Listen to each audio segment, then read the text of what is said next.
Bom, então, boa noite. Hoje, 17 de março de 2025, o Grupo Interarte aqui se reuniu com um convidado especial, o professor Adriano Lopes Romero, que eu já tinha escutado falar muito, mas é a primeira vez que eu vou, entre aspas, que não é nem ao vivo e a cores, mas uma reunião assíncrona aí que a gente pode conversar.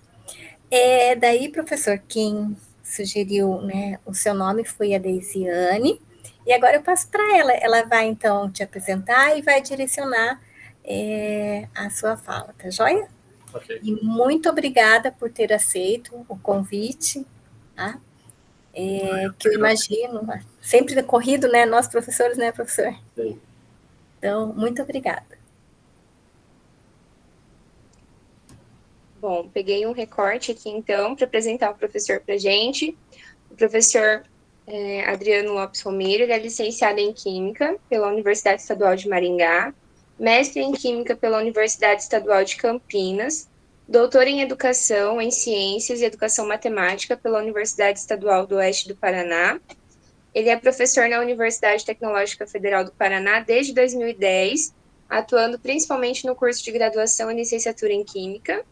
É docente no programa de pós-graduação, profissional em rede nacional em gestão e regulação de recursos hídricos, o Profiágua, da UTFPR, e atualmente é docente nos programas de pós-graduação em formação científica, educacional e tecnológica, da UTFPR, e do programa de pós-graduação em educação em ciências e educação matemática, o PPG-100, da Universidade Estadual do Oeste do Paraná. Tem experiência nas áreas de educação em ciências, de química dos produtos naturais e de estudos computacionais de candidatos a fármacos e poluentes orgânicos. E o currículo é muito mais extenso. O professor Adriano, ele foi meu orientador no TCC, então eu fiz o curso de Química na UTFPR de Campo Mourão, e desde sempre, assim, me acompanha, eu acompanho ele. É um professor muito bom. Hoje ele vai palestrar para a gente um pouquinho sobre a história e filosofia da ciência. É um convite que a gente estendeu a ele por essa necessidade. Sempre é bom ouvir um pouco sobre a história e filosofia da ciência. O professor Adriano, ele traz isso para a gente de uma forma bem didática, bem compreensível, dinâmica. Então, espero que vocês aproveitem, que seja uma boa fala e tenho certeza que vai ser bastante proveitosa. Deixo a palavra com você, professor, e muito obrigada por ter aceito o nosso convite. Eu que agradeço, Deisiane, a professora Josi também. É um tema que eu adoro falar, né? Eu adoro falar sobre história e filosofia.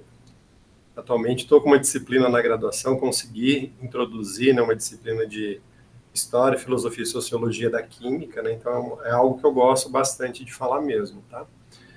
Busquei fazer um recorte de algumas palestras que eu já fiz sobre pesquisa em história da ciência, né? Eu considero que é dar um panorama para a gente entender, né? Principalmente quando a gente fala num programa igual de vocês de pós-graduação, o principal interesse é para fazer pesquisa na área de história da ciência, né? Então, o que eu busquei é trazer alguns exemplos do que eu já vivenciei, do que eu já fiz, para ilustrar um pouco como seria, né, o que é a história da ciência e como que a gente pode fazer algo dentro dessa área do conhecimento, tá? Eu vou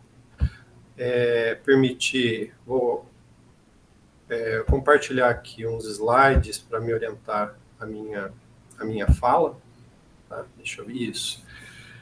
Bom, como eu sou da área da química, né, eu coloquei três livros, né, três capas de livros que têm uma relação, né, com a minha área primária, né, primeira do conhecimento, que é a área da química, né, e busquei três livros de períodos diferentes, né, então século 17, 18 e 19, né, só está ilustrado aqui a capa, justamente para falar o seguinte, iniciando falando o seguinte: quando a gente fala em história da ciência, ou história de alguma ciência em particular, muitas vezes a gente tem em mente que é um estudo muito difícil de ser realizado.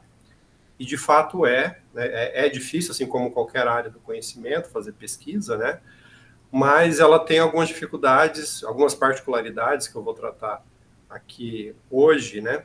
e uma delas é a nossa distância em relação à área da história propriamente dito, né? Porque apesar de a gente falar história da ciência, né, a gente tem uma ideia de que qualquer pessoa que tem uma formação em ciência consegue fazer uma boa história da ciência. E a gente vai perceber aqui na minha fala de hoje que não necessariamente, né? Mas, ao mesmo tempo, existe uma gama muito grande de material disponível na internet que a gente consegue, hoje, né, a gente consegue fazer uma boa pesquisa em história da ciência sem precisar fazer visitas a grandes bibliotecas antigas que ainda detêm livros desse tipo. Hoje está praticamente tudo na internet, né? E um bom trabalho que o Google fez foi digitalizar, né? Boa parte dos livros antigos hoje já está todos digitalizados de forma gratuita, né? E de forma completa esses livros. Então a gente consegue muito fácil dados e informações para fazer um bom estudo em história da ciência, independente de qualquer período histórico que a gente tem interesse, né? Claro que alguns com mais facilidade, outros com menos facilidade, tá? Bom, e eu sempre gosto de falar também, né, onde que veio o meu interesse, né, em pesquisar sobre essa temática, né, assim como alguns de vocês têm algum interesse em particular, em algum tema particular em história da ciência, o meu interesse surgiu ainda na graduação, né, então no meu último ano de graduação, né, no momento de fazer estágio, né, era aluno da UEM, fazendo licenciatura em Química, e o meu estágio envolvia química orgânica, né? E daí em química orgânica, sempre motivado, né? E sempre trazer também, né? As dimensões histórica, política, diferentes dimensões, não só a conceitual, né? E eu sempre gostei de história, né? Falei, bom, vou tentar fazer algo de história aqui também, né? E daí mesclei história da ciência com experimentação em ciência, experimentação em química, né? E química orgânica, né? E trabalhei, então, com um tema que, na época, era um tema que era uma problemática, que era a questão do teor de vitamina C em sucos de fruta, se esse teor ele diminui ou não ao longo do tempo, né? Em meia hora, se dizia, né? Alguns textos de divulgação científica vinculado em jornais, revistas de saúde, né? De nutrição, principalmente, falava que praticamente meia hora não tinha mais vitamina C. Daí eu problematizei isso na forma de uma atividade experimental investigativa e trouxe junto a questão do que é vitamina C e a história por trás da vitamina C, né?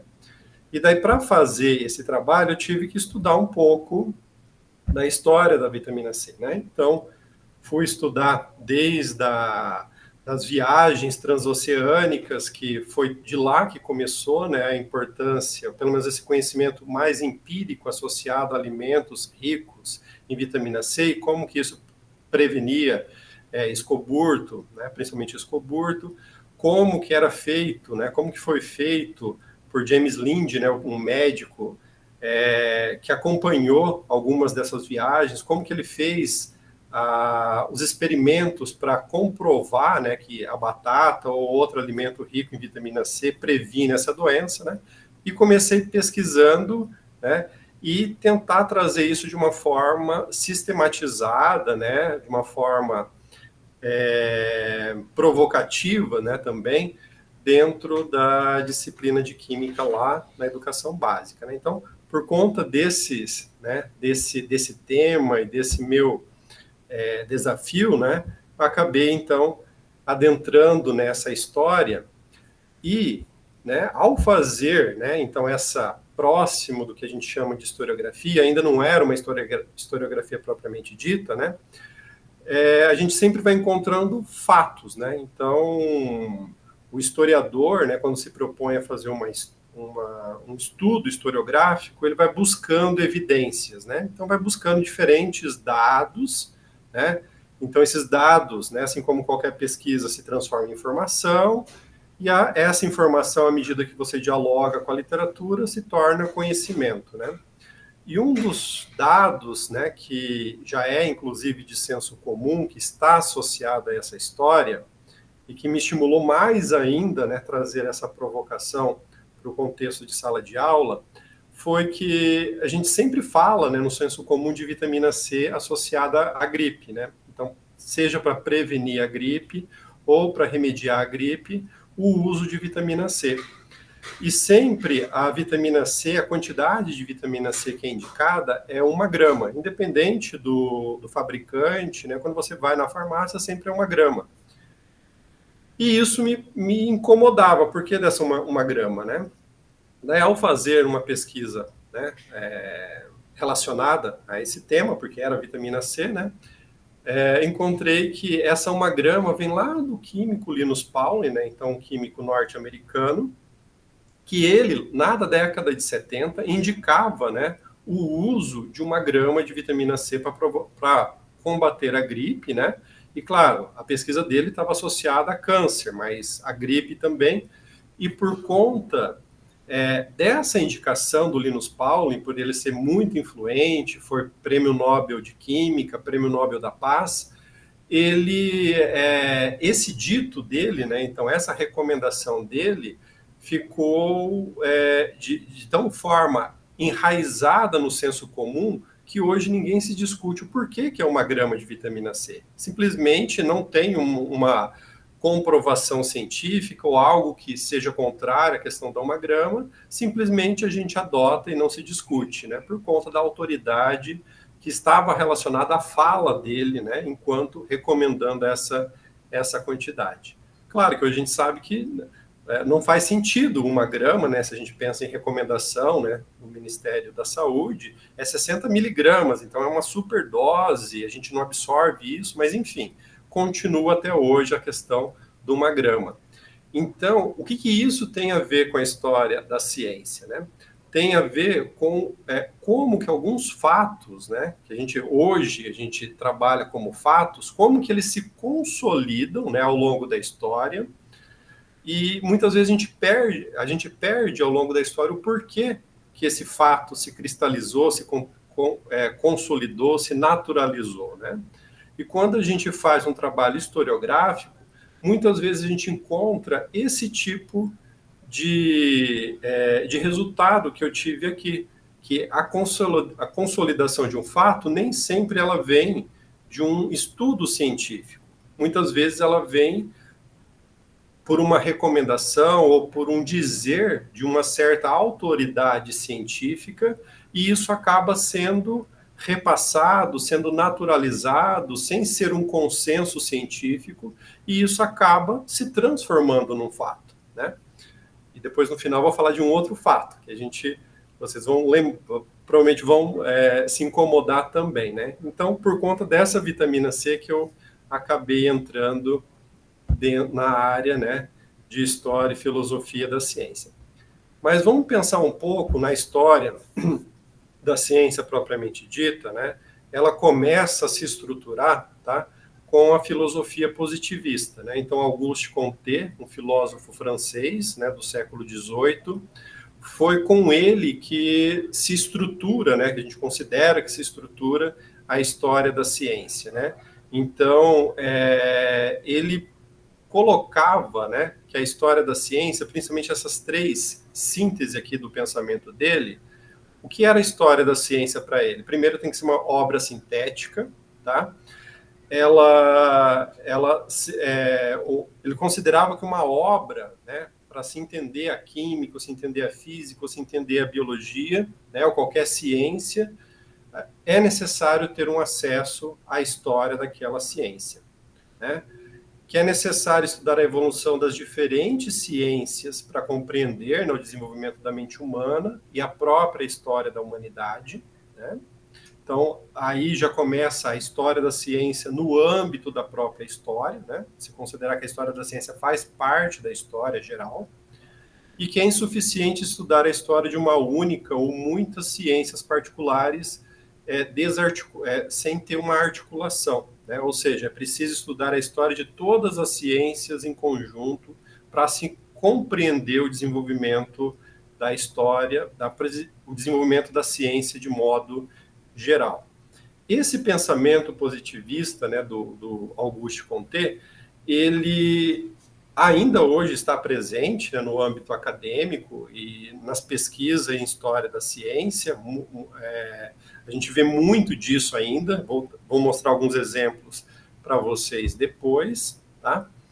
E posterior, né, já dando um salto aqui, né, depois de Comte, um segundo, né, agente histórico muito importante para a história da ciência foi o estadunidense Sarton, né? Então, Sarton, lá no início do século XX, né, é com ele, propriamente dito, que surge, né, uma cadeira de história da ciência, principalmente no contexto americano, né, na América.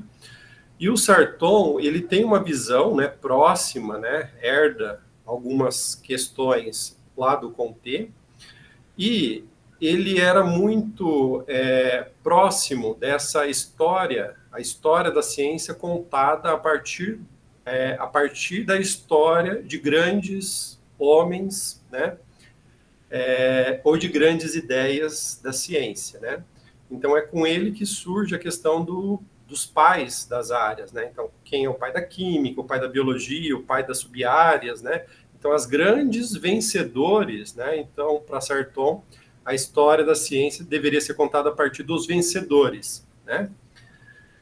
E essa forma, né, de registrar ou de contar a história da ciência, ela sofreu essa perspectiva do Sarton, ela sofreu uma influência muito grande, porque foi a partir dele que surge também as primeiras revistas específicas de história da ciência, né?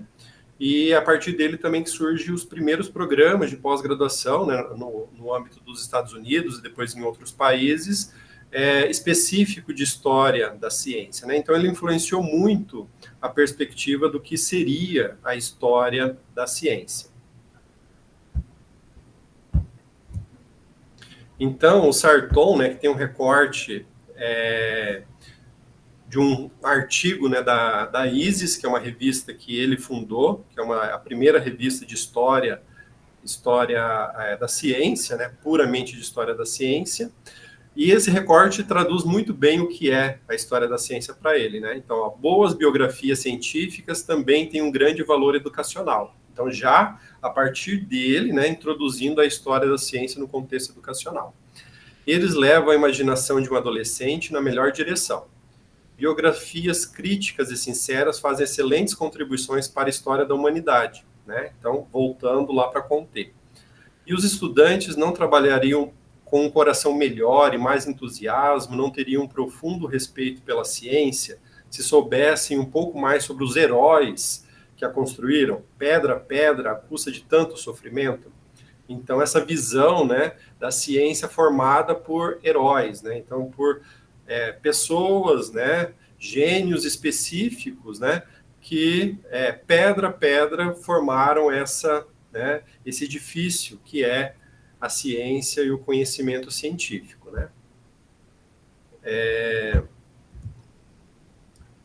Aqui eu vou trazer 2 exemplos de livros. Então, Sarton, início do século XX, né? Esse livro aqui é de 1959, né? E o título do livro já começa, né? Então, aqui é para a área da química, né? Eu trouxe exemplos que eu acabo trabalhando nas minhas disciplinas, né? A Aventura da Química. Então, o próprio título já remete à ideia do Sarton, né? Então, os heróis. Bom, todo herói tem aventura, né? Então, as aventuras da química, né? Só que o Marcard, né, no prefácio, no início do livro, aqui, logo na introdução do livro, ele fala o seguinte, que o trabalho dele, então esse livro que ele apresenta, ele não é um livro de história da química, ele não é um historiador. Então ele fala, ele não é uma obra de historiador, mas sim ele conta a história. Então ele admite que ele é um contador de história. E daí tem toda a diferença. Os livros que a gente tem acesso, será que de fato eles são de história da química, de história da ciência, ou ele foi escrito por alguém que é um contador de história? E isso tem toda uma diferença. A gente vai entender o que é o contador de história e quem é o historiador da ciência, né? Então, esse livro é um livro de contador de história, ou seja, não é um trabalho historiográfico. Ele conta histórias, tá?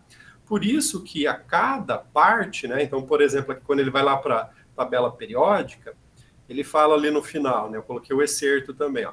Foi com Dmitry Ivanovich Mendeleev, né, que a química viveu uma das aventuras mais originais. Ou seja, o Dmitry é o herói e a aventura é esse que vai ser contado nesse capítulo sobre o Mendeleev. Tá? Então, essa é muito enraizada ainda a visão do herói. Tá? Já nesse outro livro, né, na década seguinte, 1965, o próprio título já muda, já tem uma visão diferente de história da ciência. Olha lá o título, Ciência, a busca sem fim. Então já é uma proposta diferente, né? E daí no início, né, ele já traz uma perspectiva de história da ciência também bem diferente. Olha lá. Podemos melhor compreender a ciência revivendo suas dúvidas juntamente com seus audaciosos feitos. Ou seja, não é só o que deu certo. As dúvidas também faz parte do desenvolvimento da ciência. Isso significa discutir suas falhas, tanto quanto seus sucessos, suas violentas controvérsias e sua doutrina aceita. A abordagem histórica também ajuda-nos a reconhecer e aceitar a natureza provisória de todo o conhecimento científico. Então, é uma visão mais próxima do que a gente tem hoje, né? Então, já na década de 60. Claro que aqui já tem uma influência do quê? Da filosofia da ciência. Então, Thomas Kuhn, né, já no 50 e 60, na década de 60, né, já começa a influenciar os historiadores, né, da ciência dessas décadas que vieram após, né, principalmente Thomas Kuhn e outros filósofos da época. Tá? Então, uma visão já bem diferente daquela lá do Sarton. Mas o que é, então, história da ciência, né? Bom, em primeiro lugar, ela é um estudo metacientífico, né? Então, não é um estudo de primeira ordem, de primeiro nível, né? É um estudo de segundo nível, né? O que significa isso? A ciência, propriamente dita, tá? Ela é um estudo de primeiro nível, ou seja, ela estuda diretamente a natureza. Então, a ciência, a química, a física e a biologia, né, primeiramente, né, estuda a natureza. Então, é primeiro nível. A história da ciência, ela estuda a ciência. Né? Então, é uma disciplina, né, um estudo metacientífico.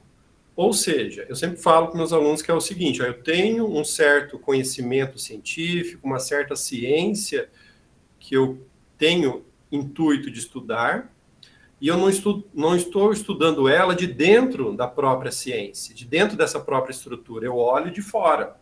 Né? Então, eu estudo metacientífico, assim como seria a psicologia da ciência, a filosofia da ciência, a sociologia da ciência e tantas outras possibilidades que existem. Todas elas, eu gosto do professor Chassot, né? Aquele dizer dele que é utilizar diferentes óculos, diferentes lentes.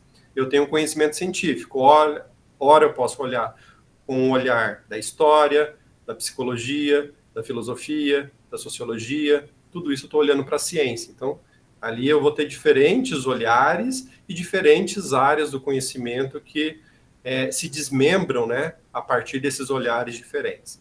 Assim como teria para a química, né? Se eu tenho a química, o conhecimento químico, eu olho de fora, eu tenho a história da química, tenho a historiografia da química, a filosofia da química, a sociologia da química, né? E assim vai. Então, a história da ciência, né, em um primeiro nível, o que ela é? Ela é descritiva, tá? Só que ela não fica apenas na descrição, né?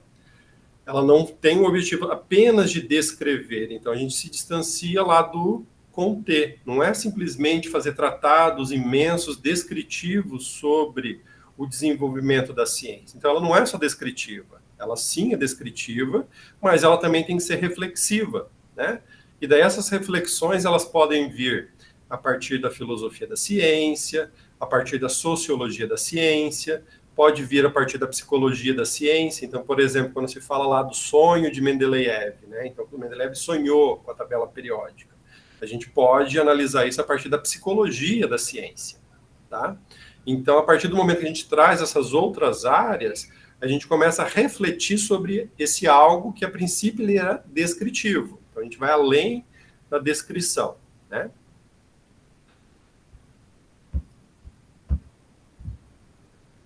E quando a gente pensa, então, na história da ciência, né, a história da ciência está intimamente ligada com a forma que essa história ela é escrita.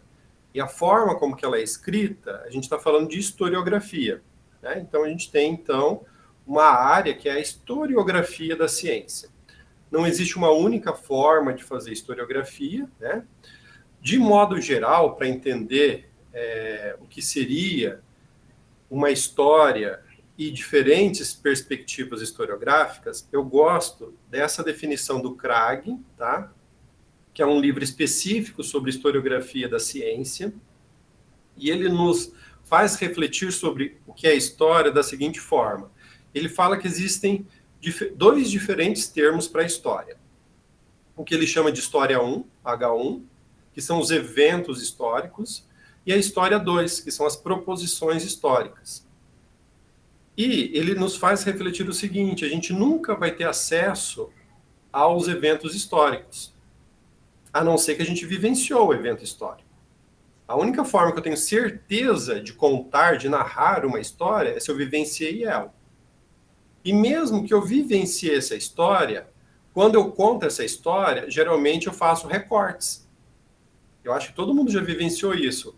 Quando alguém vem perguntar algo da tua vida, de alguma coisa que você viveu, você sempre conta da mesma forma para diferentes pessoas?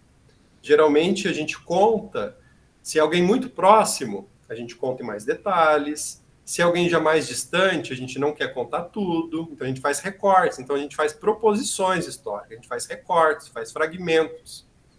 Ou seja, o acesso ao H1 é só quem vivenciou. E mesmo quem vivenciou, se vai narrar essa história, ela não vai ser exatamente como que ela foi vivenciada. Ou seja, o que a gente tem, né, quando a gente fala de história, de qualquer coisa, são as proposições históricas. E essas proposições históricas, como que vocês já devem estar percebendo, ela depende de quem está narrando, de quem está escrevendo ou de quem está falando sobre essa história. No caso da história da ciência, depende do historiador. Então, o historiador, ao trazer diferentes, né, ao coletar diferentes dados, ele pode escrever a história de um jeito ou do outro, né? Claro que isso não depende só dos dados, mas depende de posicionamento ideológico, enfim, de várias coisas que vão influenciar a proposição histórica dele, tá? Ou seja, para uma mesma história, para o mesmo conhecimento científico, né, para uma mesma história, o mesmo agente histórico, se a gente fosse estudar do ponto de vista da história da ciência, diferentes historiadores vão contar essa história de forma diferente. Não existe como contar, né, essa história 1, H1, da mesma forma. Só existe uma possibilidade de contar da mesma forma, se eu for o contador de história. Porque o contador de história, ele se apropria da história que alguém escreveu e faz o quê? Replica a história.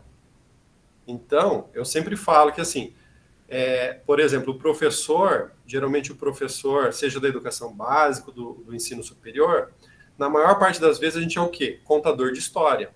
A gente lê uma história que foi estudada primeiramente ou não por alguém, seja num artigo, num livro, a gente se apropria daquela história e a gente replica aquela história. Então, a gente está sendo um contador de história. Mas, ainda assim, não seria a história 1, mas seria uma única forma de contar a história da mesma forma. Se eu não refaço, né, a seleção de dados e não tento reescrever essa história a partir dos dados que eu coletei, né? Se eu tentar fazer isso, provavelmente a história vai ser contada de forma diferente, tá? No contexto brasileiro, a gente tem alguns bons historiadores, poucos, né? Mas temos alguns bons historiadores da ciência, né? Então, um centro que forma historiadores da ciência com excelência é a PUC de São Paulo, né? Então, a PUC de São Paulo tem um programa específico de história da ciência, né, de mestrado e doutorado, que já há décadas formam, né, especificamente historiadores da ciência, né? Temos o professor Martins, que é da área da física, né, lá da Unicamp, já aposentado, trabalhou muito tempo, continua trabalhando agora, mesmo como aposentado, na parte da história da ciência. A Lília, a filha dele, né, também Lília Martins, na área da biologia, também trabalha com história da ciência, né, principalmente no contexto da biologia. E aqui eu trouxe 3, né, diferentes autores para mostrar o porquê, né? Por que é importante a gente revisitar algumas histórias, né? Então, as histórias que chegam até a gente, elas não estão totalmente consolidadas. São histórias, são trabalhos que são importantes, mas eles precisam ser revisitados, né? E por diferentes motivos, né? Então, por exemplo, a Lília Martins, ela fala: indicamos alguns argumentos, né, utilizados por diferentes autores que justificam novos estudos historiográficos. Né? O que ela fala? Que a historiografia ela é composta essencialmente por textos escritos e reflete sobre acontecimentos históricos, agregando-lhes um caráter discursivo novo. Então, sempre que mesmo que a gente pegue um tema que já foi estudado historicamente, se você se propõe a fazer um novo trabalho historiográfico, provavelmente você vai encontrar novos dados. A partir do momento que você encontra novos dados, esses dados eles podem corroborar com a história que já está sendo contada, que já foi narrada, mas em algumas vezes ela pode ser diferente, pode divergir, tá? Pode, inclusive, estar errado a história que foi contada ou a história que chega até a gente, seja por livros didáticos ou até mesmo em artigos científicos, tá? Mas também a historiografia ela é um discurso crítico, né, que procura mostrar o mais claramente possível as bases epistemológicas, históricas, políticas, axiológicas, sobre os quais os discursos históricos são construídos, né? Então, à medida que a gente faz um trabalho historiográfico, essas outras dimensões elas acabam emergindo, acabam aparecendo, né? Não só a história propriamente dita, mas questões epistemológicas, axiológicas, às vezes questões políticas, tá? E vou dar alguns exemplos sobre isso, tá? E as narrativas históricas, elas não são neutras. Então, a partir do momento que elas não são neutras, não existe uma única forma de contar uma história da ciência, né? E elas são, né, esse caráter subjetivo que está na mão do narrador, do historiador, né, acaba impactando a forma com que essa história ela é narrada ou ela é escrita, né? Então, são influenciadas por diferentes fatores, não só a formação do profissional, né, mas também a própria concepção de ciência, né, de quem escreve a história. Então, a gente sofre muitas influências para escrever história. Quando a gente fala de história da ciência, tá? Hoje em dia, a gente não fica limitado a essas duas, né, vertentes, né, esse binarismo de história, né, conceitual e história não conceitual, ou seja, a história, por muito tempo, ela foi estudada com uma abordagem conceitual, né, ou seja, a parte interna ou internalismo, né, então aquelas coerências, né, das evidências, dos fatos, da natureza científica, né, relacionada ao próprio problema que você está estudando, e uma abordagem não conceitual, que se aproxima, né, hoje do que a gente chama de sociologia da ciência, que deve lidar com fatores extra-científicos, né? Então, eu olho de fora, né, buscando influência social, política, econômica, luta por poder, propaganda, fatores psicológicos. Então, principalmente na década de 60, 70, né, a história, né, ela foi dividida nessas duas formas, né? História da ciência internalista e externalista. Essa externalista, depois ela se desmembre da origem, o que a gente chama de sociologia da ciência, e essa internalista fica mais para a parte das coerências e da história mais descritiva da ciência. As duas, de forma complementar, é o que a gente deveria entender por história da ciência propriamente dita. Não, então, só a parte descritiva, mas os fatores extracientíficos também para compreender de uma forma mais ampla o desenvolvimento daquele fato científico ou daquele problema, né, que eu estou estudando.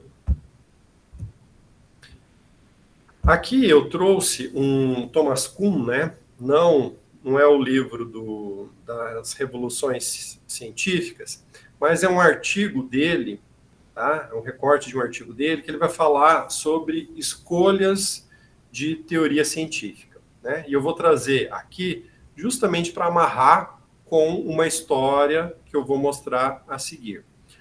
Então, assim, como que a gente escolhe, como que o cientista escolhe entre teorias rivais? Né? Então, assim, será que existe algo, né, um protocolo, algo que permita, né, o cientista escolher quando tem duas teorias rivais? Então, a filosofia da ciência ela é importante nesse sentido. Ela nos faz refletir sobre, principalmente, esses fatos, né? Quando tem fatos em competição, como que eu escolho? Como que a sociedade, né, a comunidade acadêmica geralmente escolhe? Pensando em argumentos totalmente, né, objetivos, né? Então, existem 5 fatores que aparecem com frequência, né? Kuhn observou isso, que é a precisão preditiva, coerência interna e externa, abrangência da teoria, simplicidade e fecundidade. Geralmente, né, quando mais desses itens são atendidos na teoria, entre as teorias rivais, né, a comunidade adota uma ou outra teoria à medida que, ou seja, mais itens são atendidos, né? Então, quando eu tenho duas teorias que são tão abrangentes, uma tão abrangente quanto a outra, mas uma é mais simples, geralmente a gente adota a teoria mais simples, tá? Então, a gente não vai adotar a teoria mais complexa, né? Por exemplo, na química eu sempre falo da teoria, a mecânica quântica. A física utiliza a mecânica quântica em praticamente quase tudo. O químico utiliza a mecânica quântica em algumas situações. Por quê? Porque a mecânica quântica ela não é simples. Então a gente utiliza quando é essencialmente necessário. Quando as outras teorias que são mais simples dá conta, a gente utiliza as teorias mais simples. Tá? Então geralmente esse é um fator, né, de escolha entre teorias rivais. E aqui eu vou mostrar, né, quando eu passei o slide falando sobre a história internalista e externalista, eu fiz 2 perguntas ali que eu esqueci de comentar com vocês. Quando eu faço um trabalho em história da ciência pura, né, uma história pura, geralmente a gente faz uma pergunta, né, e o meu trabalho historiográfico é para responder aquela pergunta.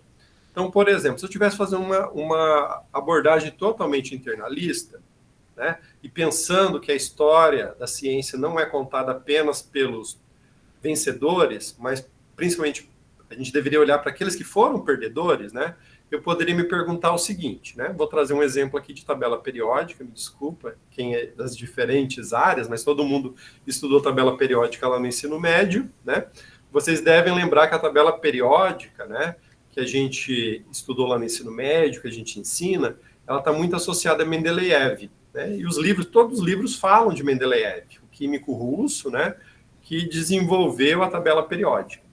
Mas, mesmo na época de Mendeleev e anterior a ele, tiveram outros, né?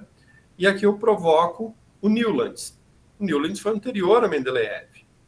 E daí, na parte internalista, eu posso me perguntar assim, ó, a lei periódica do Newlands, ela tinha coerência interna e externa? Então, estou fazendo uma pergunta. Essa pergunta, para responder ela, eu tenho que ver só a abordagem internalista, porque a minha própria pergunta é ver coerência interna e externa, tentar entender por que ela não foi aceita, olhando internamente, a partir da coerência dela. Ao responder essa pergunta, eu vou entender que a lei, a tabela, né, que o Newlands desenvolveu, ela tinha coerência interna e externa, e ela atende, por exemplo, a todos aqueles itens que o Kuhn mostra que é importante para uma teoria, né, ser vencedora. Ela é simples, ela tem abrangência, ela tem simplicidade. Tem os 5 itens. A gente consegue perceber os 5 itens. Mas se ela atende a tudo, por que a gente não utilizou? Por que a comunidade científica não utilizou a tabela do Newlands? A abordagem internalista não dá conta de responder isso. Eu tenho que ir para qual abordagem? Externalista. Agora, minha pergunta é o seguinte: se a tabela do Newlands tinha coerência interna e externa, né, ou seja, era tão boa quanto a do Mendeleev, que veio depois, por que essa daqui ela é uma perdedora? Daí eu tenho que adentrar em outras dimensões política, histórica, enfim, várias outras dimensões para tentar responder por que essa tabela anterior não foi aceita e essa daqui, né, desse químico russo, que aparece em todos os livros, por que é essa tabela que foi aceita? Por que é esse estudo que foi aceito? Então, não é só uma abordagem internalista que vai dar conta de responder, tá? Mas, ao fazer a historiografia aqui, por exemplo, né, de tentar entender quem foi Dmitri o Mendeleev, o que ele publicou, quando que ele publicou, qual que é a coerência interna dele, né? Se ela era fecunda ou não era fecunda, né? A gente vai perceber, vai encontrando vários dados, né? Então, esses dados, por exemplo, um primeiro é que existiram diferentes tabelas, né? A primeira ali, 1869. A última, 1905. Ou seja, esse pesquisador, ele ficou mais de 30 anos, né? Mais de 30 anos, quase 40 anos, trabalhando com o quê? Com tabela periódica. Claro, ele não trabalhou só com isso, mas ele ficou décadas trabalhando com isso. Aí já tem algo interessante. Então, hoje o que a gente considera, né, que é algo que surgiu naquele sonho de 1869, não foi bem assim, né? É todo um trabalho investido de um pesquisador para construir, de fato, o que era a tabela periódica na concepção dele. E mesmo nos diferentes anos, elas têm construções diferentes, elas têm coerências internas diferentes, têm coerência externa diferente, ou seja, existe uma evolução ao longo desse processo de desenvolvimento desse pesquisador, tá? E mesmo aquele sonho, né? Então aqui já entra na parte da psicologia, né? Lá da ciência. Essa imagem da esquerda, geralmente ela é associada, né, nos livros como sendo o que o Mendeleev escreveu ao acordar do sonho. Ele acorda e faz esse esboço da esquerda. Esse esboço vira o artigo dele de 1869. Que é o que a gente considera a data, né, que é o Sesc centenário lá da tabela periódica, que foi em 2019. Mas não é bem isso, né? Então, depois, né, que foram descobrir os cadernos de anotação dele, que virou um museu, a casa dele virou um museu, esse esboço, por exemplo, da direita, que não está datado, não tem uma data colocada ali, mas ele mostra tentativas. Então, não foi uma primeira tentativa. Ele estava há muito tempo tentando resolver aquele problema, né? E, eventualmente, sonhou com isso, né? Mas não é esse sonho divino, né? Como os livros nos retratam. Tá? Aqui mostrando, né, alguns detalhes que ele mesmo modifica, né? Então, entre o esboço dele, o que ele publica, que esse é o direito, ele já teve modificações, né? Então, é um processo contínuo que ele fez para desenvolver essa tabela, né, que a gente considera que é um fato. Tá? Mas, né, nessa eventual disputa, nessa controvérsia, por exemplo, entre Newlands e Mendeleev, né, um dos argumentos que se utilizam hoje é a questão da previsão, né? Então, Kuhn falava da previsão, a teoria que provoca mais previsão, permite mais previsões, geralmente ela é aceita. E nesse período, né, pós Newlands e pós Mendeleev, tanto um quanto o outro, eles fizeram a previsão de elementos que seriam conhecidos no futuro. O que o Mendeleev fazia? O Mendeleev fazia o seguinte: sempre que um novo elemento era conhecido na literatura, ele publicava na mesma revista e falava: ó, aquele elemento que foi descoberto e foi chamado de Gálio, ele é o elemento que eu previ. E daí ele fazia toda a descrição mostrando que as previsões dele eram esse elemento. Tá? Então, por exemplo, isso daqui ele fez em 1876, né? Quase 20 anos depois que ele publicou a primeira produção dele sobre tabela periódica. Isso daqui é um dado primário, né? É um artigo do próprio Mendeleev. E daí o historiador, ao fazer, né, se eu fosse fazer uma história simplesmente descritiva, o que eu iria fazer? Ia descrever, né? Então, muitas vezes como a gente faz hoje, né? Fala do artigo, faz uma síntese, enfim. Mas o historiador ele tem que ir... algumas coisas motivam continuar pesquisando. Então, por exemplo, ali no final, né, isso aqui é uma síntese, não é o artigo propriamente dito, é uma síntese que foi publicada em um outro artigo. Era muito comum isso no século passado, quando trabalhos muito importantes eram publicados numa revista X, a revista Y fazia um resumo daquele artigo e publicava na revista dela. Tá? Ou quando era em idiomas diferentes. Mas veja o que o editor ele escreve lá no final.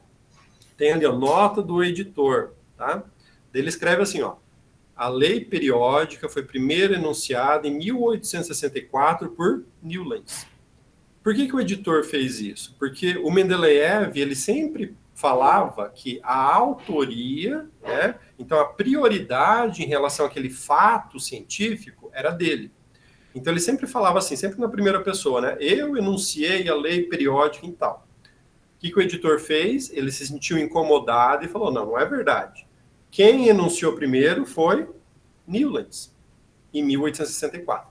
E essa disputa, né, continuou durante algumas décadas.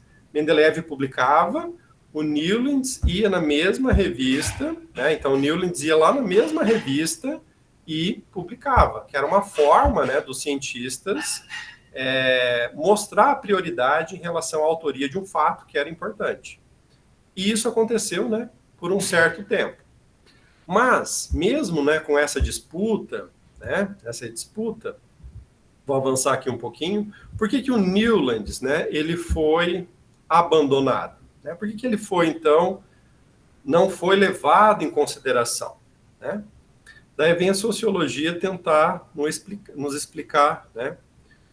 Aqui, né, tem uma síntese de um evento que o Newlands participou, né, na Sociedade Química de Londres. Né? Então, são os eventos que a gente tem hoje. Né? Então, era muito comum ter os eventos também naquela época, e eles faziam a síntese de cada fala.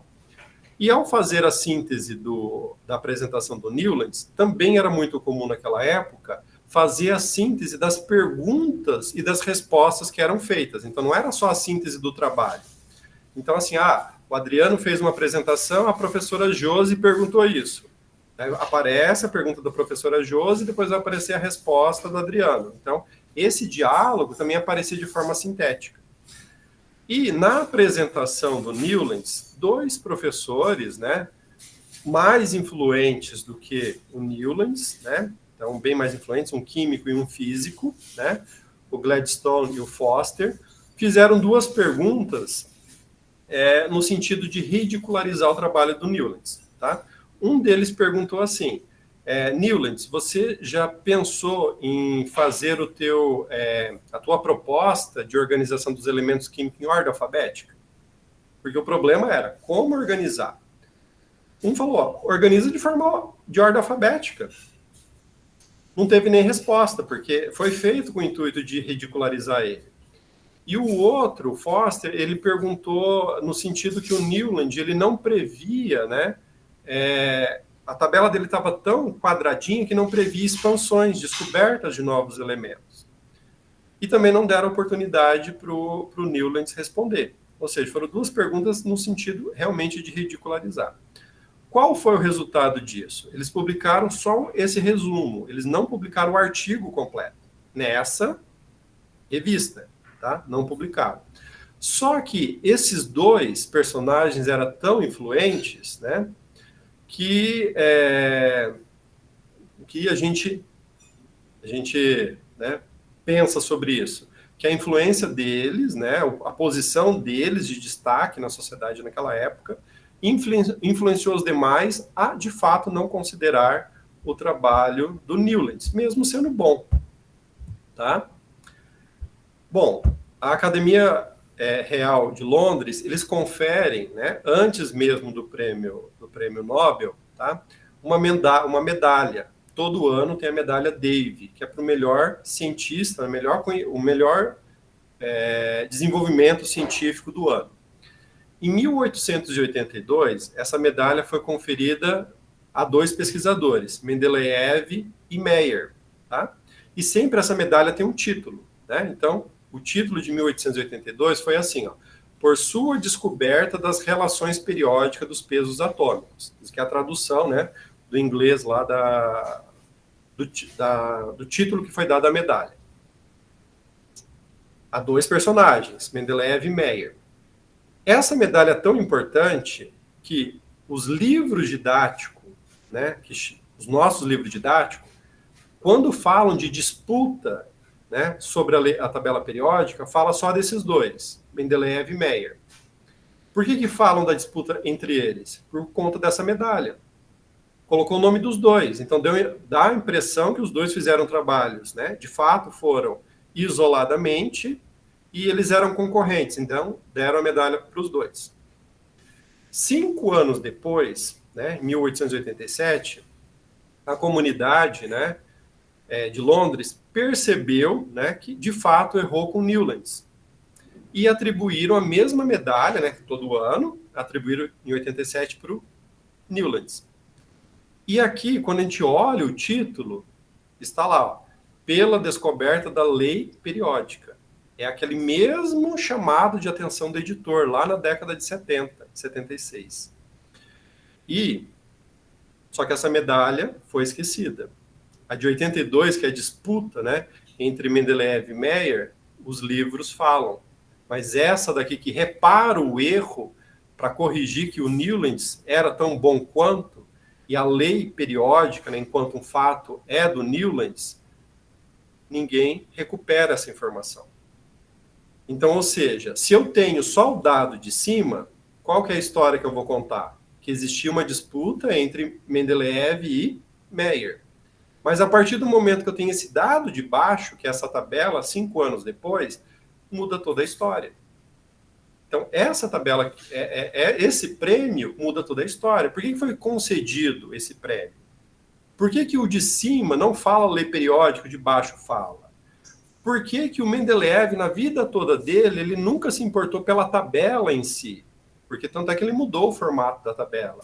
O que ele sempre discutia e falava que era prioridade dele era a lei periódica. Mas a gente simplesmente recortou, né? Então, os primeiros historiadores que fizeram esse trabalho recortaram essas informações e elas não chegaram até nós. E daí a gente sabe uma história.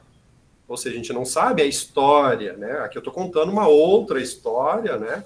Que não está nos livros didáticos, por conta desses acessos a essas informações que eu juntei, né? Para compreender melhor essa história. Né? Então, é uma história H2, uma proposição diferente daquelas que a gente vê nos livros didáticos, por exemplo. Tá? E essas histórias são diferenciadas, né? Então, por exemplo, aqui eu trago um recorte desse Ignácio Puig, que ele é um já falecido, né? Um jesuíta espanhol, tá? Então, ele é um jesuíta espanhol, esteve no Brasil, viveu por um certo tempo na Argentina, e ele foi autor de livros de divulgação científica e de livros de química, física, geologia, né? Então, ele era, né, assim como muitos jesuítas, né, que são cientistas, ele foi um cientista. E quando falava da química, por exemplo, ele falava que a tabela do Mendeleev estava em desuso. Então, ele trabalhava com uma outra forma de representação. Isso na década de 30, 40, 50. Inclusive, no Brasil, esses livros eram utilizados, tanto no ensino médio e, às vezes, até no ensino superior. E aqui a gente aprendia tabelas diferentes do Mendeleev, por conta desse jesuíta. Depois de um certo período, ele também foi abandonado, né? Talvez um dos fatores é por por ser um jesuíta, né? E daí não levar ele tão em consideração, por conta daquele conflito que ainda existe, né, entre ciência e religião, né? Que a gente entende que os religiosos não podem compreender e falar sobre ciência, né? Mas ele traz uma proposta diferente, né? Não vem ao caso como que é essa organização, mas é uma organização, uma forma de compreender, né, bem diferente do Mendeleev, do Newlands, né, ou seja, ele é uma voz discordante, né, do Mendeleev, assim como ele foi rotulado, né, por um historiador aqui brasileiro, né, é uma voz discordante, não é a única voz discordante. E daí, por conta, né, desses recortes históricos, né, essas histórias que não são propriamente histórias, né, mas são fragmentos da história que aparecem em livros, né, didático, em artigos, né, a gente tem algumas visões bastante distorcidas, né, sobre a própria ciência ou sobre a história da ciência, né. Então, por exemplo, ali, né, aqui são de 2 livros do ensino médio, né? Um deles fala o pai da tabela periódica, né? Então, ainda existe muito isso, né? Chamar o pai, aquele que desenvolveu, mas nem foi o Mendeleev que desenvolveu, mas ele é chamado de pai, né? Ou que facilitou, né? Enfim, esses termos ainda, né, são bastante empregados e dá uma visão distorcida da ciência, né? De todo aquele tensões em volta do desenvolvimento científico e das diferentes contribuições, né? Não é só uma pessoa que contribuiu, e mesmo se fosse só o Mendeleev, né, não foi num único ano, né? Ele ficou décadas estudando aquilo e aperfeiçoando aquilo. E livros, né? Então, por exemplo, esse livro, O Sonho de Mendeleev, então ele é um livro que não é de história da ciência, né? Ele é um contador de história. Ele traz alguns elementos que são históricos, enfim, mas ele é um contador de história, né? Então, esses livros, eles estão muito presentes na formação de professores, né? Eles estão muito presentes também, né? Acabam entrando agora na educação básica, e eles acabam influenciando, né, essa nossa visão, né, da história da ciência, acaba fortalecendo aquela visão lá do Sarton, né, do herói, da história do triunfante, daquele que foi predominante, do vencedor, né, e acaba esvaziando, né, ou apagando esses outros agentes que foi tão importante quanto, né, o próprio Mendeleev, né, enfim.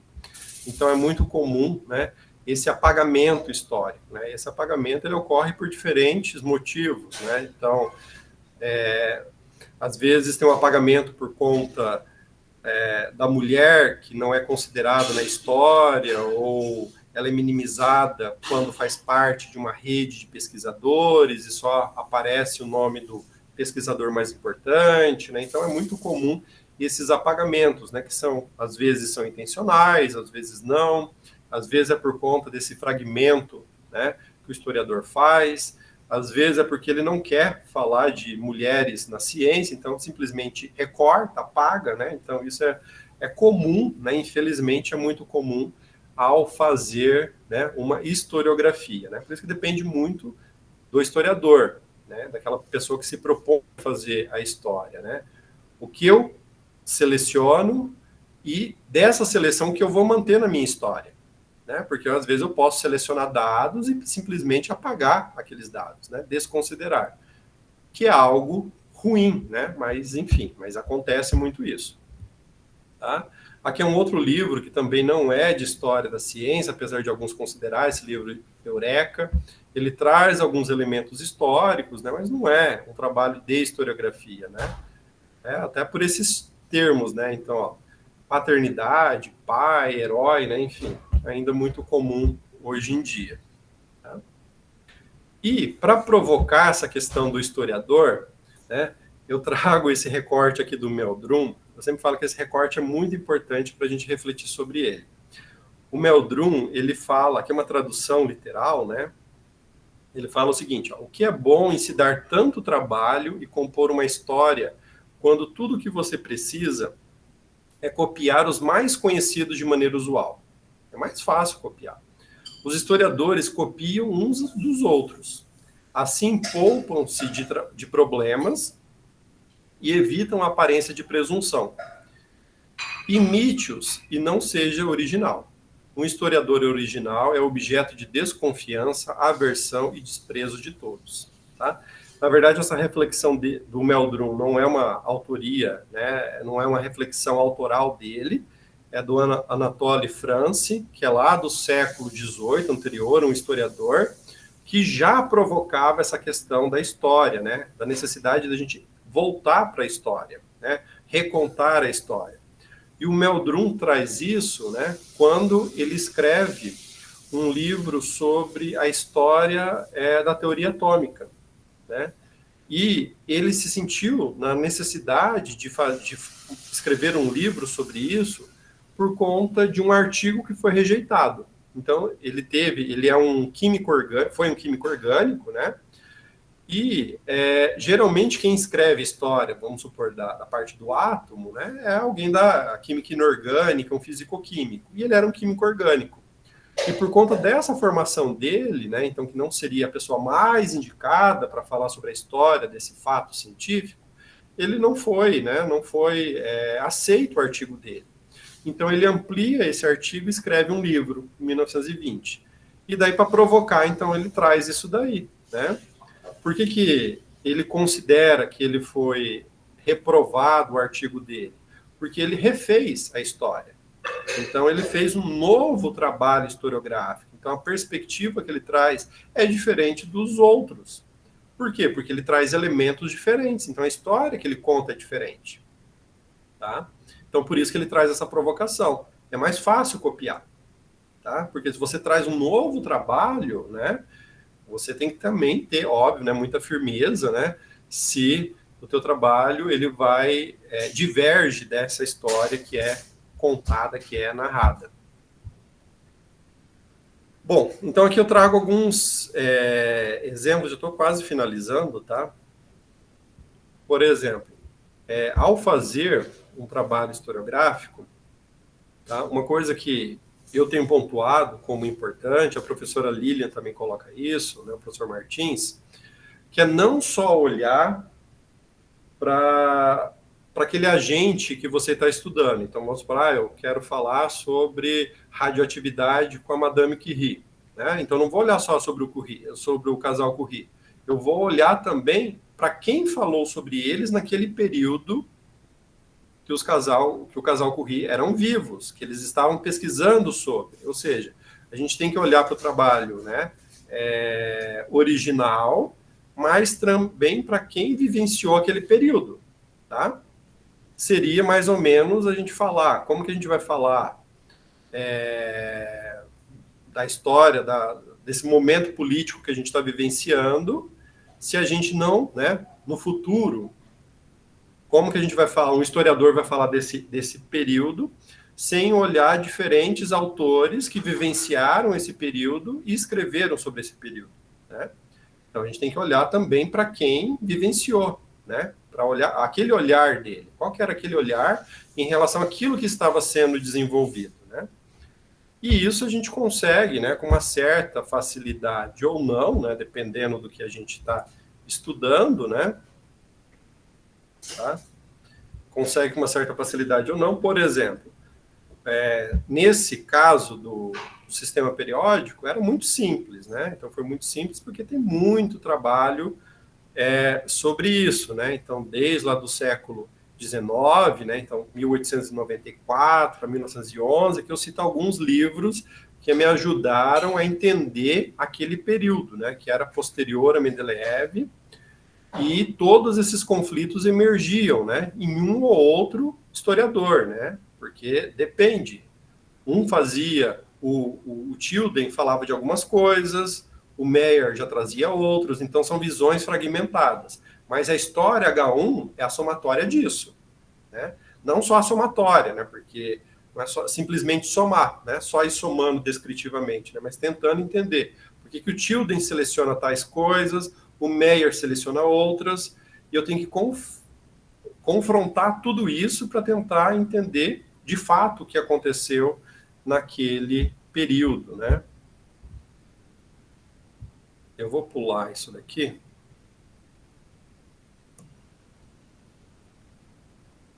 Depois, se precisar.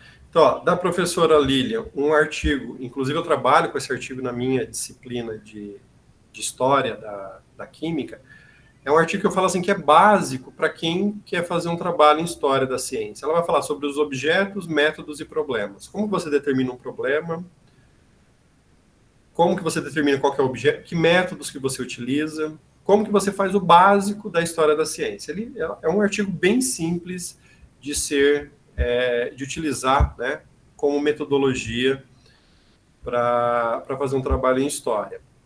Então aqui, por exemplo, eu escrevi, né, um artigo ensinando os alunos a fazerem isso, né? Então eu coloco os alunos enquanto pesquisadores de um fato científico, né, por exemplo, como um sistema periódico.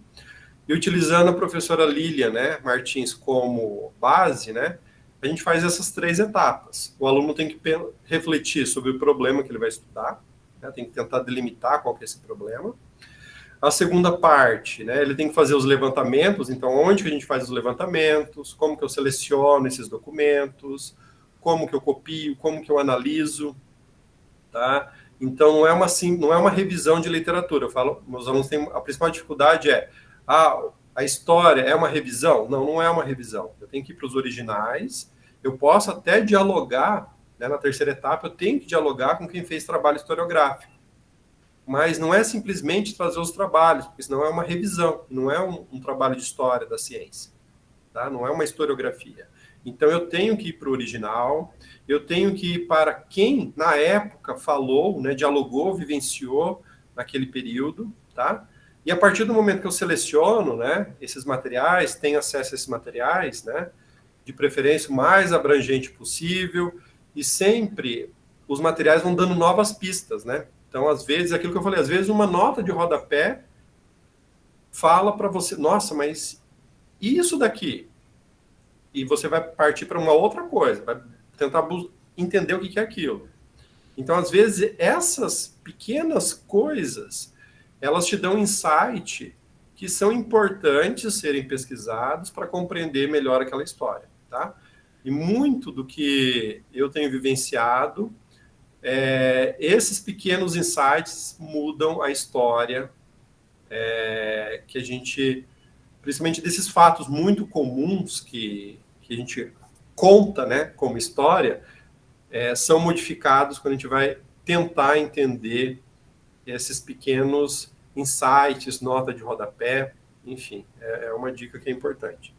E a terceira etapa é esse processo, né, então, de escrever, argumentar, daí sim trazer outros trabalhos historiográficos para dialogar com você, tá? Para tentar entender por que o teu se aproximou, se diferenciou, tá, dos temas anteriores, né? Para poder fundamentar essa tua narrativa, essa tua história que está sendo contada. E daí a gente sempre, né, pensando nessa perspectiva historiográfica mais recente, eu tenho orientado os meus alunos para falar, a história que você conta é uma história, não é a história, não é definido, artigo definido. Tá? Por quê? Porque se outra pessoa tiver a ideia de ter o mesmo problema, tentar responder o mesmo problema que você de pesquisa, se ele tiver acesso a outras informações, a outros depoimentos, porque eu posso fazer uma história baseado não em livros, em história, algo que seja mais próximo, história oral, né? Então, assim, depoimentos. Mas se eu tiver, uma outra pessoa tiver acesso a outros depoimentos, talvez a história que vai ser contada é diferente. Então, tudo depende daquele teu recorte, daqueles seus dados que você teve acesso, né, o que você constituiu ao longo da tua pesquisa, você vai contar uma história. Então, é uma história que você conta, não é a história, né? Então, o teu H2, né, não é igual ao H1, né? Não é a história, a gente nunca vai ter acesso à história. Eu conto uma história, tá?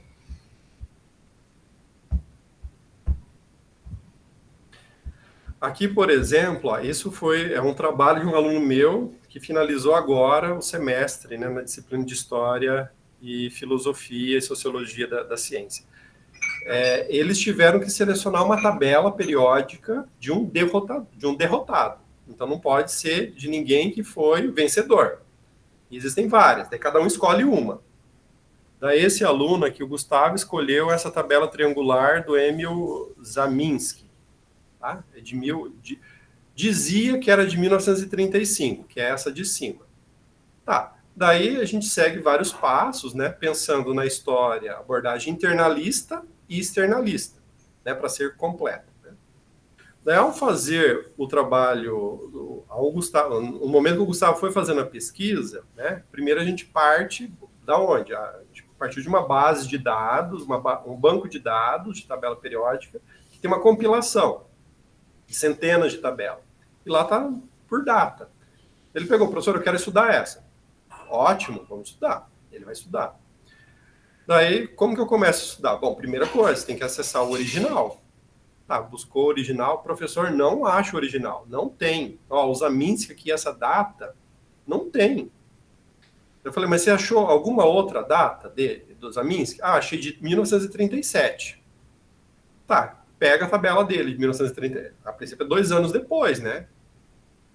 Pega o artigo. Pegou o artigo, né?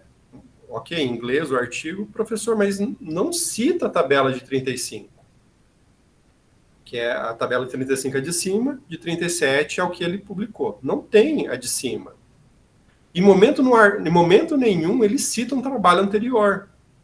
E pelo contrário, ele afirma que a primeira tabela, a única tabela que ele fez é essa, e ele já trabalha com os alunos, né, no contexto de sala de aula, desde o início da década de 30, e é essa tabela. Eu falei, então, você tem um problema aí. Por quê? Porque o que aparece para a gente é essa de 1935. Por que estão falando que essa de 35 tem um formato diferente, uma data diferente, é do Zaminski? Daí ele começou a pesquisar, né? Então, opa, vamos pesquisar. Ok, ele chegou que esse curador, né? O que ele faz? O curador é uma base de dados que tem desde 99.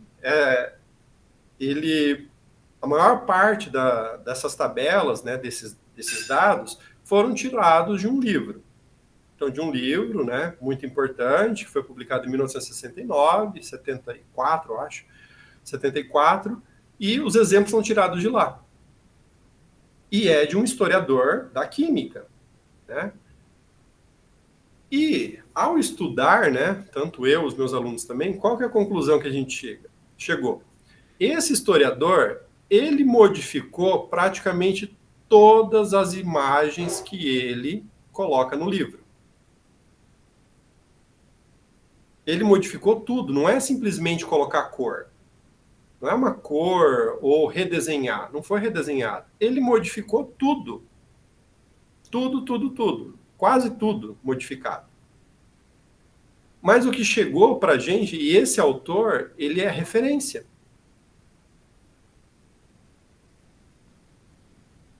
Então, quando eu quero estudar sobre tabela periódica, eu não vou lá no autor original. Eu pego esse livro que já está compilado, as informações. Qual que é o problema que a gente tem?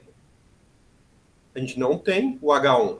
A gente tem um H2 totalmente errado para a maior parte das coisas que ele fez, Por quê? Porque ao tentar explicar o que era a tabela, ele fez uma recontextualização da tabela, de várias.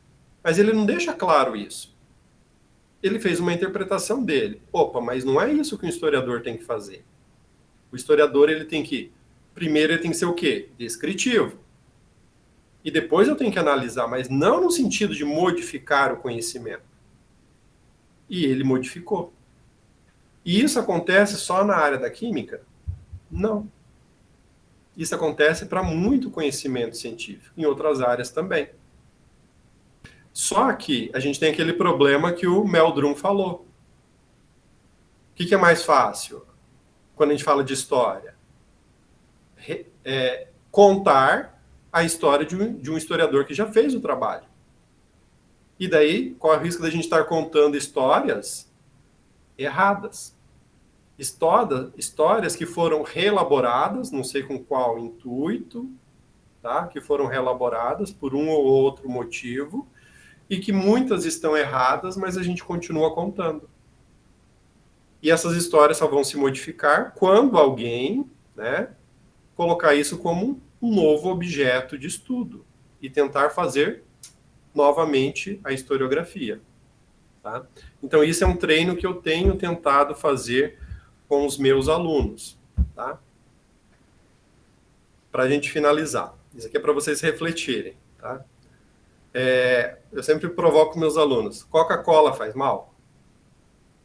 Não vou defender a Coca-Cola se faz bem ou se faz mal, mas eu faço essa provocação. Daí, quando eu faço essa provocação, muitas vezes eu pergunto por que faz mal. E daí vem diferentes coisas. Que Coca-Cola tira o cálcio do osso.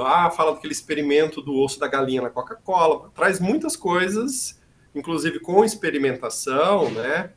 Coisas que circulam, né, em revistas não científicas, mas revistas de divulgação científica, falando do mal da Coca-Cola. E muitas vezes se associa o mal da Coca-Cola, então, com o ácido que está presente na Coca-Cola, que é o ácido fosfórico. Daí a provocação que eu faço é o seguinte: bom, Coca-Cola de fato tem ácido fosfórico, mas ao mesmo tempo que o ácido fosfórico faz mal, ele é utilizado como suplemento alimentar. E daí se indica que use, ali tem dois do lado, 2 produtos à base de ácido fosfórico, é o mesmo ácido fosfórico. E por que agora, como suplemento, ele não faz mal? Né? Não era o ácido que fazia mal? Daí eu provoco também o seguinte: biotônico Fontoura faz mal? Os mais novos talvez não tenham utilizado biotônico Fontoura. Mas na década de 80, 90 era muito comum biotônico Fontoura. Tá? E tem uma propaganda muito forte em cima do biotônico Fontoura, justamente no quê? No ferro e fósforo. E o fósforo que tem no biotônico Fontoura é ácido fosfórico. É o mesmo da Coca-Cola. E agora, por que biotônico é bom? Biotônico é bom, Coca-Cola é ruim. É o mesmo ácido. E daí, se você volta na história, por que o biotônico tem fósforo? Por que a Coca-Cola tem fósforo? Os dois foram desenvolvidos no final do século XIX. Tanto o biotônico foi desenvolvido décadas próximas, tá? Final e início do século XX. Coca, final do século XIX, biotônico, início do século XX. Mas eles têm uma base em comum, que é o ácido fosfórico. Os dois têm ácido fosfórico. E a Coca e o biotônico, a princípio, foram para o mesmo objetivo. A Coca-Cola não era um refrigerante, era um estimulante. É o mesmo objetivo do biotônico. Mas por que o ácido fosfórico? Quem desenvolveu a Coca-Cola e o biotônico eram farmacêuticos. Tá? E, né, no século XIX, tiveram muitos estudos para entender a química do cérebro. E um dos estudos foi publicado nesse livro, que chamava então de efeito... Eles estavam estudando efeitos epiléticos, tá?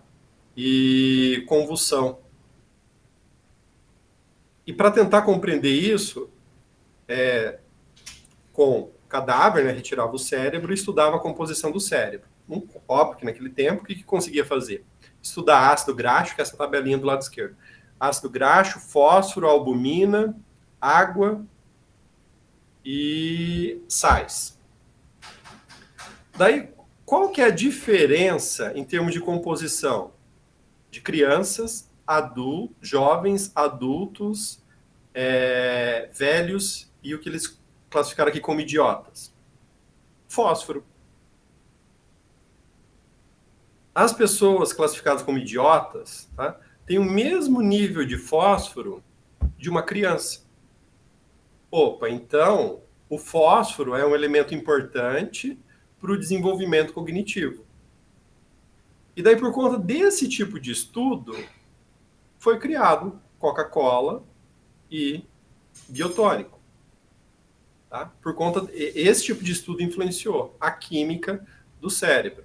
Óbvio que não é só isso, mas esse tipo de estudo influenciou, né, o desenvolvimento da coca e do biotônico. Hoje em dia, igual a vitamina C, a gente fala do bem do ácido fosfórico em alguns casos e mal em outras, tá? Mas sem entender, né? Sem entender o que de fato é ácido fosfórico e por que ele é bom e por que ele é ruim. E quando ele é bom, qual que é o dado, o fato científico que mostra que ele é bom? Veja, é um fato científico do século XIX. Tá? E ainda hoje a gente utiliza ele como argumento para indicar, por exemplo, suplementos à base de fósforo. Esse tipo de estudo. Onde relacionava, então, demências, né, com o nível de ácido fosfórico no cérebro. Não é o único argumento, mas até hoje influencia a venda de suplementos à base de fósforo. Tá? Então, veja, é algo que está presente no nosso cotidiano, né? Que tem uma relação histórica, tem um desenvolvimento, mas foi apagado. Algumas coisas foram apagadas, né?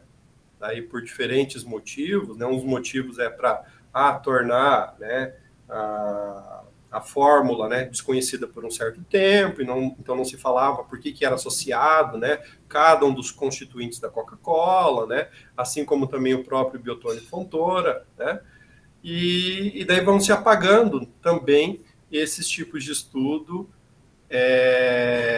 de fatos, né, que se tornaram fatos, né, na ciência se tornaram fatos para produtos comerciais, se tornaram fatos que a gente utiliza hoje no nosso senso comum, mas a gente não sabe da onde que surgiu. Tá? Então isso, por exemplo, também é um bom tema, né, de trabalhos em história da ciência, assim como vários outros, né. Eu sempre falo que às vezes uma imagem ele te dá um trabalho, dá um insight para estudo historiográfico, de história, muito, muito importante, e muitas vezes a gente, né, normaliza aquele fato, aquele conhecimento, né, e essa história ela acaba sendo, né, perdida, não contada, ou contada, né, parcialmente para um certo argumento, né, como seja, defender o biotônico, mas atacar a Coca-Cola.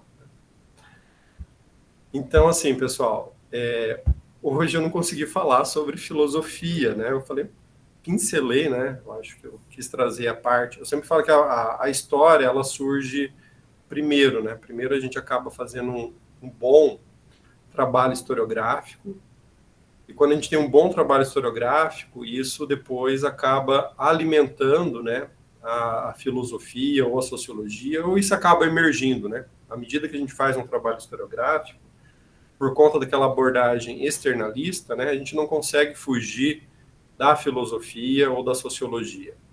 E o que eu tenho visto muito, né, forte, na maior parte dos casos que eu tenho vivenciado, a filosofia ela não basta, ela não é um fator decisivo para explicar a grande maioria dos conhecimentos que se transformam em fatos, que a gente considera que é um fato científico. A filosofia não dá conta, tá? Geralmente, as explicações vêm de uma origem sociológica, né? Então, disputa de poder, né? Aquele que menosprezou, aquele que era mais importante e foi aliado, né?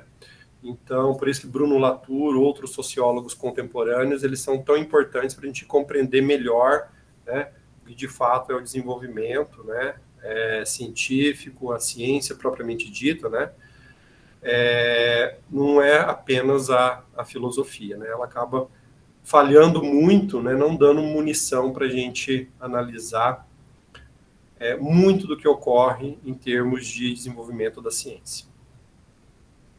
É isso. Fico aberto aí para perguntas, dúvidas.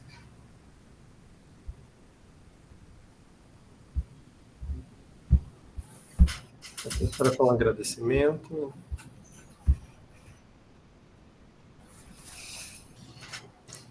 Alguém tem alguma pergunta para o professor? Desculpa eu ter avançado até o horário que a Deisiane falou. Olha, eu ouço o professor desde 2011. E eu falo que toda vez que a gente escuta ele falando, a gente aprende alguma coisa nova, né? E é muito bom ouvir o professor. Hoje, eu acho que, embora a gente não tenha ninguém na área da química aqui no grupo, a ciência é uma área em comum para todos nós, né? Então, compreender um pouco da história da ciência é algo fundamental. E eu acho que, por mais que a gente estude, sempre tem alguma coisa nova para a gente se questionar. Eu acho que hoje eu fiquei muito com essa questão de me sentir uma contadora de história. Quando o professor fala dessa questão dos professores, eu acho que até um pouco pior do que isso, a gente acaba se tornando reprodutores de histórias, né? Não só contadores, mas reprodutores. Às vezes a gente nem está contando aquela história que a gente contribuiu, a gente só está reproduzindo ela de uma certa forma. E algo que me pegou também, professor, quando você falou um pouquinho do casal, dos Curie, que a gente, na hora de fazer a pesquisa, também, algo que eu não tinha parado para pensar, que é extremamente necessário, pesquisar as fontes que falavam também naquela época, né? Eu acho que ajuda a gente a ter uma visão um pouquinho mais ampla e realmente, de fato, histórica, né? Porque a gente acaba trazendo referenciais que talvez esses referenciais que a gente se baseia, até que ponto são os referenciais que deveriam ser utilizados, né? A gente se baseia em alguns ali, esse autor aqui fala muito sobre eles, mas esse autor é recente, é um autor de algumas décadas, 2 décadas que tem estudado o assunto, e lá atrás a gente busca o olhar das pessoas que estavam envolvidas naquela época, né? Qual que era o olhar desses historiadores, desses contadores de história, quando se cruzam, quando não se cruzam? Eu acho que é algo bem importante para a gente pensar. Eu acho que me incomodou um pouquinho hoje me sentir nesse local, que eu acho que muitas vezes a gente não extrapola ele, né? Para de fato virarmos, construirmos essas historiografias, que eu acho que é algo que tem sido um pouquinho mais difícil de aplicar na prática. Corremos o risco de estar reproduzindo histórias erradas.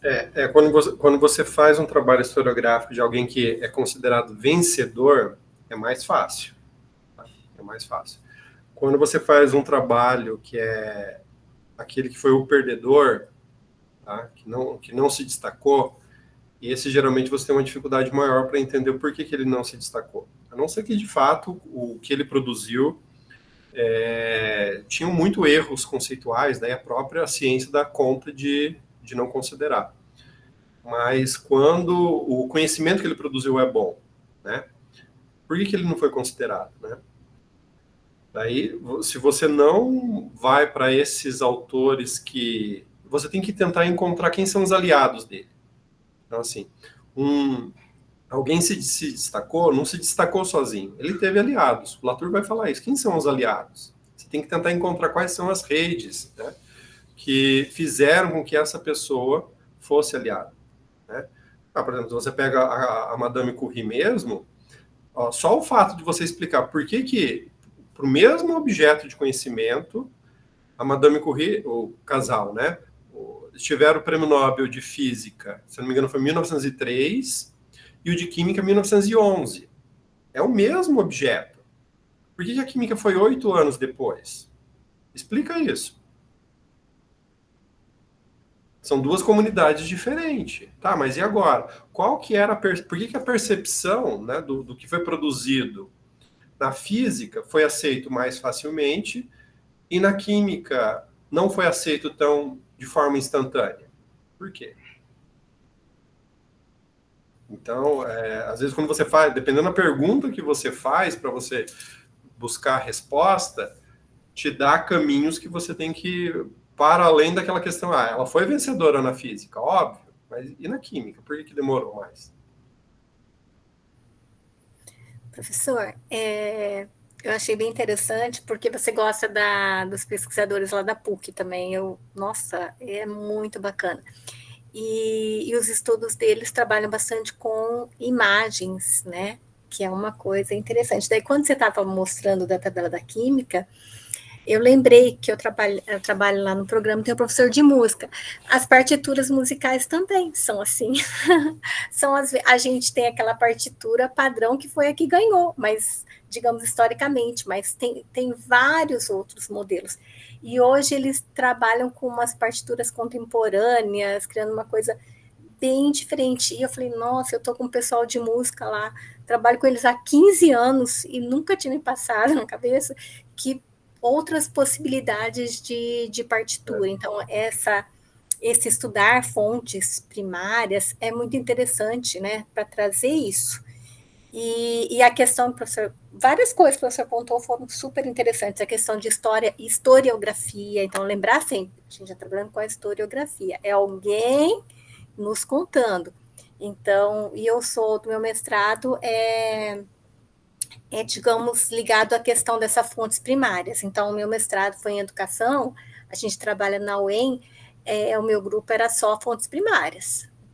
Assim, claro que a gente lia para ter uma ideia do que era falado, assim, mas como a gente via questões assim de interpretação o tempo todo e que é um historiador bacana, alguém que está escrevendo e vai ficando, o mesmo caso. Então, digamos assim, o da química é o mesmo caso que acontece na física, que acontece, né, na música, né, em várias áreas de conhecimento. Mas sabe que eu fiquei bem interessada em todas as coisas, mas na sua disciplina que você falou, conta um pouquinho, você falou que quando que você implantou essa disciplina, como que tá, qual ano? Essa disciplina, na matriz anterior, a gente tinha uma disciplina que chamava Introdução à História, Filosofia e Sociologia da Ciência. A gente falava de ciência de modo geral, né? Que é o que a gente tem livros, né? A gente tem livro de História da Ciência, Filosofia e Sociologia da Ciência. Só que o nosso curso é de Química. Daí, assim, quando a gente fala de ciência, não é uma simples extrapolação, né? Para Química ou para Física, para Biologia, né? Então, isso me incomodava, porque, por exemplo, a gente não tinha uma disciplina de falar sobre filosofia da Química, né? Do conhecimento químico. E é totalmente diferente de falar de filosofia da ciência. Daí, agora, eu mudei a disciplina, né, na reestruturação, a gente fala só da química. Então, o nosso objeto é o conhecimento químico. Então, a gente olha a história, a filosofia da química e a sociologia da química. A gente não tem muitos sociólogos da química, né? A gente só tem um ou outro sociólogo que são da década de 60, e então a gente é muito carente da sociologia da química. Tá? A gente tem, porque o Latour, por exemplo, é sociólogo, está mais para ciência, né? Não é para uma ciência específica. Então, para química a gente praticamente não tem. Mas eu faço o aluno olhar, então, para qualquer coisa. Eu sempre ele tem um trabalho para fazer de pesquisa, né? Então, eu falo, vocês podem escolher qualquer coisa. Seja um fato, né? Então, um conceito, uma teoria, um pesquisador, qualquer coisa, e a gente tem que ter esse olhar histórico, filosófico e sociológico, pelo menos treinar, né? Geralmente os alunos acabam, quando começa a pesquisa, falar, professor, está muito difícil, posso mudar para outro tema? Pode, porque realmente tem alguns temas a gente não dá conta. Numa disciplina, realmente não dá conta. Eu falo, não, pode mudar, a gente muda. Né? Quando eu percebo que não tem mesmo material, tá difícil, eu falo, não, vamos mudar. Mas geralmente, assim, o que eles acabam, né? Igual esse meu grupo agora relatou, todos eles tiveram em comum o mesmo tema, né? Então, assim, todos vão estudar tabela periódica, mas cada um vai estudar uma tabela diferente. Ou eu já fiz assim, todos vão estudar um conceito químico, mas um conceito diferente. Quando eles começam a fazer primeiro sempre começa com um trabalho historiográfico, né? Então, quando eles começam a fazer o trabalho historiográfico, geralmente a primeira coisa que eles percebem é conflito entre o conceito a forma como a gente ensina e o que foi desenvolvido pelo pesquisador.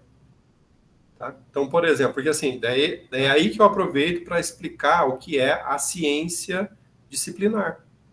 Que a ciência que foi produzida pelo cientista não é a mesma, a gente não tem, eu não ensino a química que foi produzida, eu ensino uma química disciplinar.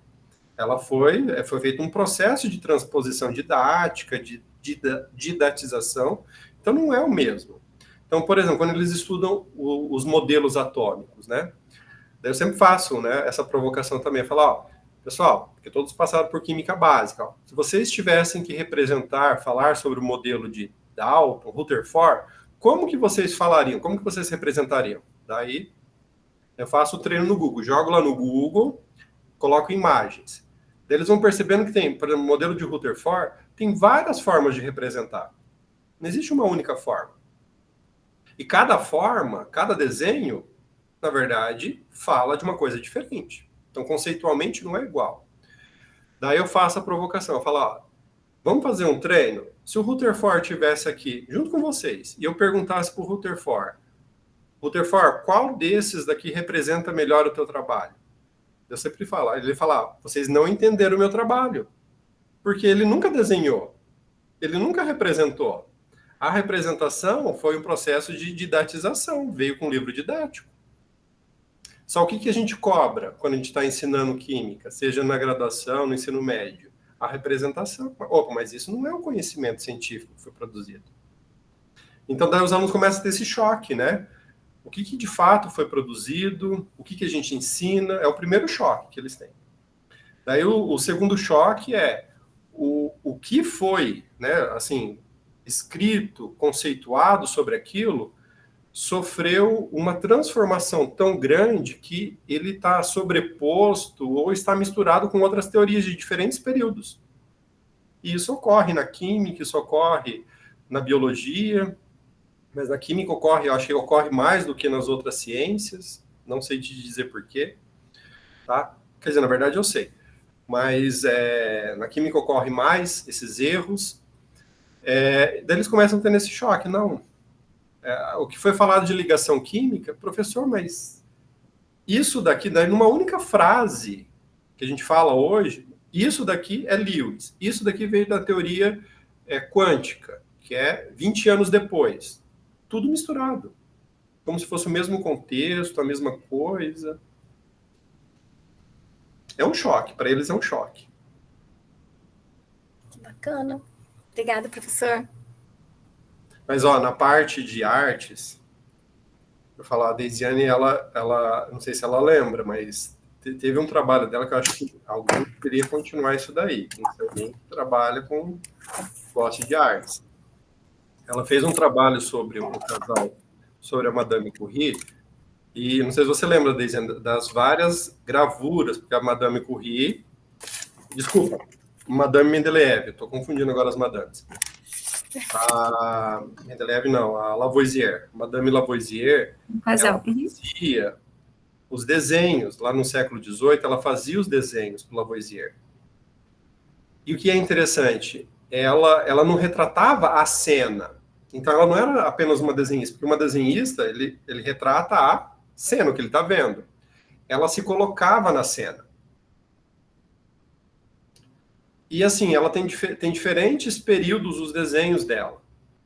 E daí, se você coloca os desenhos que ela fez em diferentes períodos, você vai percebendo que nos primeiros desenhos, ela se coloca na cena, só que ela está distante. Daí ela vai se aproximando da cena da pesquisa. E nos últimos, os homens não estão voltados de costa para ela, estão já virados para ela como se estivessem dialogando, como se ela estivesse fazendo parte da própria pesquisa. Daí isso é algo que me incomodou, e acho que não está respondido ainda na literatura de forma adequada. Por que ela fez isso? Por que ela se coloca? Então, com certeza tem a relação aí com né, a mulher não poderia ser pesquisadora, mas ela se fez presente. E ela foi se fazendo presente. Dá a impressão que ela quer nos contar algo. Então, é o que você falou, às vezes as imagens, não é o texto que está falando isso, mas às vezes uns detalhes lá na imagem tem alguma coisa que nos faz pensar, e o pessoal da PUC explora muito isso. Com certeza. Fechamos com as questões? Você vai ter que vir um outro dia para falar da filosofia. Ninguém mandou falar que não tinha falado, né, Deisiane? Já fica o convitinho aberto para um outro momento aí, né? Ok. Bom, então, professor, quer falar alguma coisa, Deisiane? Já... Só queria agradecer mesmo, professor. Queria muito que o grupo conhecesse você. Já falei de você para todo mundo. Que você é um ótimo pesquisador. E essa área da história da ciência, é bom que ela casa com todos os trabalhos, né? Todos nós estudamos a história da ciência.